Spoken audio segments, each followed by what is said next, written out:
आपको सुख अनुभव हो जाए। कार्य सिद्धि जिंदगी में कभी संपदा नहीं हो सकती, संपदा बढ़ती चली जाती। संपदा घट नहीं सकती, बढ़ेगी और घटेगी। कष्ट नहीं आ सकता, रोग बीमारी नहीं आ सकती। आपके लिए तो लाभदायक है। समझ लो ये कथा। शास्त्र कहता है कि जिसके घर में संपदा की कमी हो, पैसा आ ही नहीं रहा हो, सब उलझ गया हो, बहुत टेंशन चल रहा हो, पंचमी तिथि के दिन गन्ने का रस जानते हो, ईख का रस, गन्ने का रस तुलसी जी के क्यारे में हाथ में लेकर 7 बार अपना नाम और गोत्र बोलकर छोड़ दो। जिंदगी में 3 साल में तो करोड़पति बनकर बैठ जाओगे। अभी लक्ष्मी की कमी नहीं आ सकती। तैयारी में बैठे रहोगे कि फिर पंचमी तिथि आए, इस बेलपत्री की स्तुति करिए। लक्ष्मी प्रकट हुई। शंकर भगवान ने कहा, लक्ष्मी आपने मेरी आराधना हजारों वर्ष तक करी है, मैं तुम्हें वर प्रदान करता हूँ। आज तक तुम केवल लक्ष्मी थी, मेरा नाम मैं तुम्हें प्रदान करता हूँ। लोग मुझे महादेव कहते हैं, मेरा महाशब्द मैं तुझे देता हूँ। आज से तू केवल लक्ष्मी नहीं रहेगी, आज से तू महालक्ष्मी रहेगी। मैं अपना नाम दे रहा हूँ।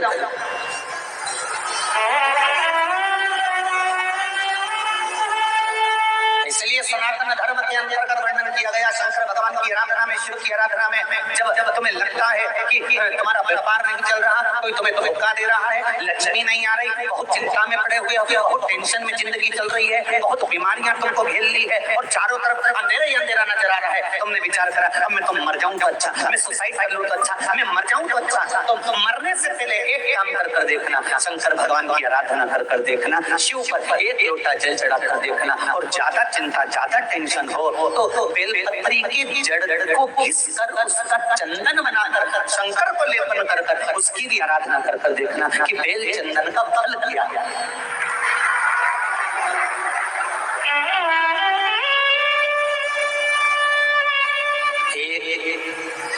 बेल पत्र, एक बेल,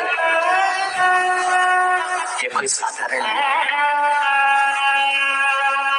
एक बेल,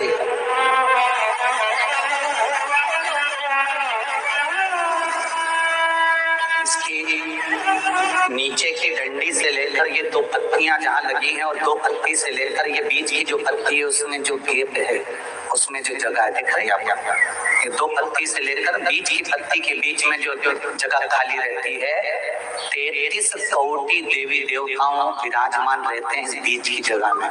जब शिव जी को चढ़ाया जाता है तब इस पत्ती के बीच की जगह शंकर के शिवलिंग पर रखा जाता है।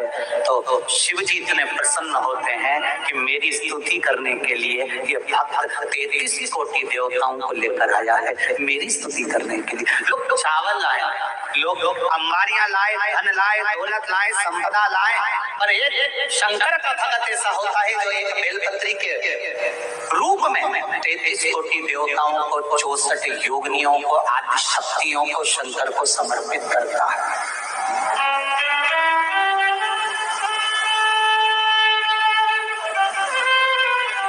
जाओ भगवान के पास जब भी जाओ तो दिल से जाओ, हृदय से। चल कपड़े को दूर कर। शराबी और सांप, इनसे भी सीखने को मौका मिलता है। शराबी और सांप रोड पर टेढ़े आड़े चलते हैं और घर में सीधे ही घुसते हैं।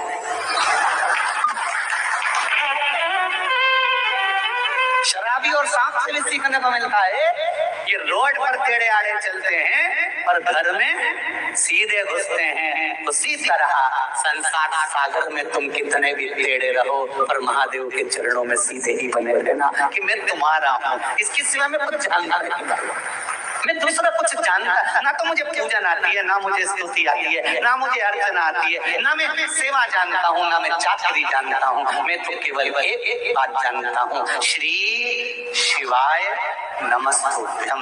ये वो मंत्र है शिव महापुराण का, इससे ज्यादा मैं कुछ भी नहीं जानता। पंचाक्षर नमः शिवाय, षडाक्षर ओम नमः शिवाय, द्वादशाक्षर ओम नमो भगवते वासुदेवाय, 2 अक्षर का राम जानता हूँ, 2.5 अक्षर का कृष्ण जानता हूँ, इससे ज्यादा मैं जानता हूँ।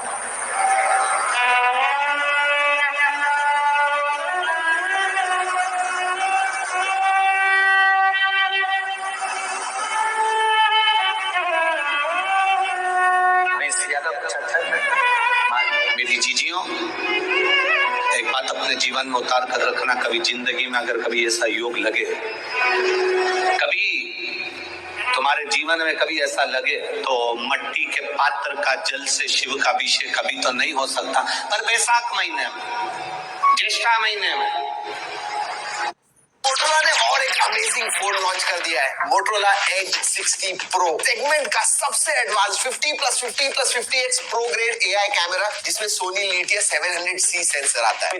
श्री शिवाय नमस्तुभ्यम। अगर आप मन से, भाव से, भक्ति से पूजा पाठ करते हैं तो उसका फल आपको अवश्य ही मिलता है। साथ ही जीवन में जो भी कष्ट होते हैं, दुख तकलीफ होते हैं, वह कम हो जाती है और हमें सहने की शक्ति मिलती है। अगर आप बहुत ही बिजी हैं, आपको पूजा पाठ करने का समय नहीं मिलता है, तो श्री शिवाय नमस्तुभ्यम का जाप आप महादेव को ध्यान करके 24 घंटे में सुबह शाम सोते बैठते जब भी आपका मन करे, सिर्फ 11 बार आप दिन भर में 24 घंटे में अगर श्री शिवाय नमस्तुभ्यम का जाप करते हैं तो आपके जीवन में मंगल ही मंगल होगा।